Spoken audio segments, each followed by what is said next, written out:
రేపటి జేఏసీ ర్యాలీకి పర్మిషన్ లేదంటోంది పోలీస్ డిపార్ట్మెంట్. రూల్స్ వయలేట్ చేసినా చట్టాన్ని తమ పరిధిలోకి తీసుకున్న యాక్షన్ సీరియస్ గా ఉంటుందని వార్నింగ్ ఇచ్చారు డీజీపీ అనురాగ్ శర్మ.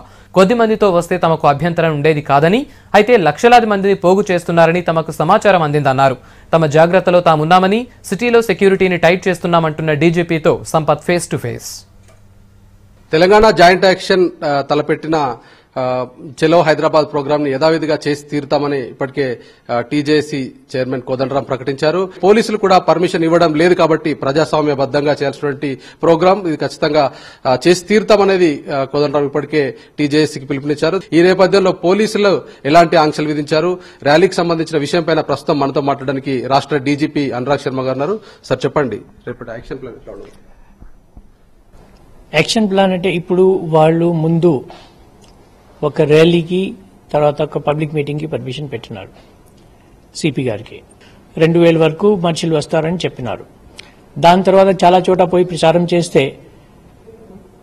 చాలా మంది రావడానికి అవకాశం ఉండే. వాళ్ళని అడిగితే ఈ సంఖ్య పెరగచ్చు కూడా చెప్పారు. కానీ దీంట్లో ఇప్పుడు ఆ ఇందిరా పార్క్ ఏదో స్థలం ఉంది, అక్కడ 2000 కంటే ఎక్కువ కెపాసిటీ లేదు.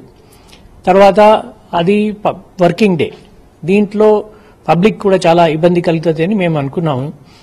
సిపి గారు వాళ్ళని సజెస్ట్ చేస్తున్నారు, మీరు వేరే చోట పోయి సిటీ అవుట్స్కర్ట్స్ లో వెళ్లి మీ ఎక్కడన్నా పెద్ద స్థలం ఉంది అక్కడ మీ మీటింగ్ మీరు పెట్టుకోవచ్చు.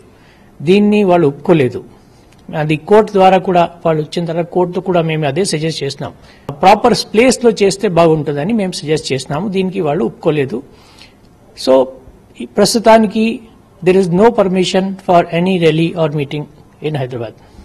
వాళ్ళు ముందుగా పర్మిషన్ అనే టైంలో ఎక్కడ కూడా ఈ ఆంక్షలు ఉన్నాయని కానీ లేదంటే ఆల్టర్నేటివ్ రూట్స్ చెప్పలేదు. కేవలం 20 రోజుల తర్వాత అంటే ఫిబ్రవరి 1న మేము రిప్రజెంటేషన్ ఇస్తే తర్వాత ఇట్లాంటి వాదన కోర్టులో వినిపించారనేది వాళ్ళు చెప్తున్నారు.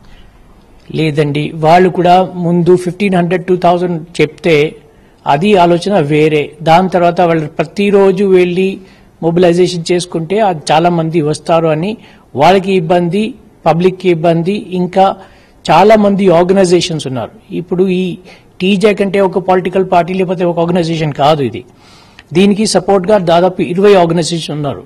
వాళ్ళలో ఎటువంటి మనిషి ఎవరి కంట్రోల్లో ఉంటారు, ఏం ప్రాబ్లమ్స్ అవుతాయి అవి మనకి కూడా తెలియదు.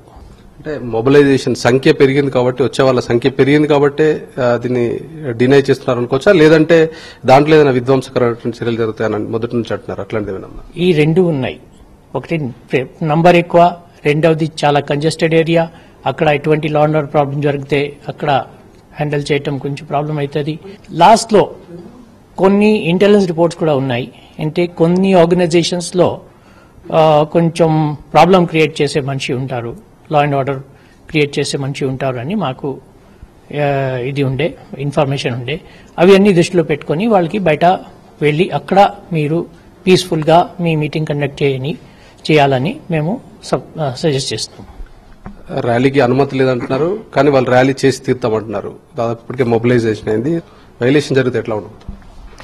Anybody who violates law or takes law into his hand or creates a law and order problem, law will take its own course. ప్రత్యేక భద్రత లాంటిది ఏమైనా ఉందా సార్? మేము అన్ని ఏర్పాట్లు చేస్తున్నాము. nobody will be permitted to take law into his hand. ఇది దాదాపు ఇప్పటికే కోర్టులో పర్మిషన్ రాలేదు. కోర్టులో ఇచ్చినటువంటి మెట్రో రైలు సంబంధించినటువంటి మెట్రో రైల్ ప్రాంగణంలో సభ నిర్వహించుకోవాలని చెప్పినప్పటికీ అది సంతృప్తికరంగా లేకపోవడంతో టీజాక్ ఇప్పటికే దాన్ని విత్డ్రాల్ చేసుకుంది. దాంతో పాటుగా పోలీసులకు పర్మిషన్స్ అడిగినా ఇవ్వడం లేదంటున్నారు. వైలేషన్ చేసినా లేదంటే చట్టరీత్యా ఏదైనా వైలేషన్ చేస్తే మాత్రం చట్టరీత్యా చర్యలు తప్పవనేది పోలీసులు చెప్తున్నారు. చూడాలి రేపు టీజాక్ వర్సెస్ పోలీసులకు సంబంధించినటువంటి వ్యవహారంలో కానీ లేదంటే రేపు ఎట్లాంటి యాక్షన్ ప్లాన్ ఉండబోతున్నది చూడాలి. Over to you.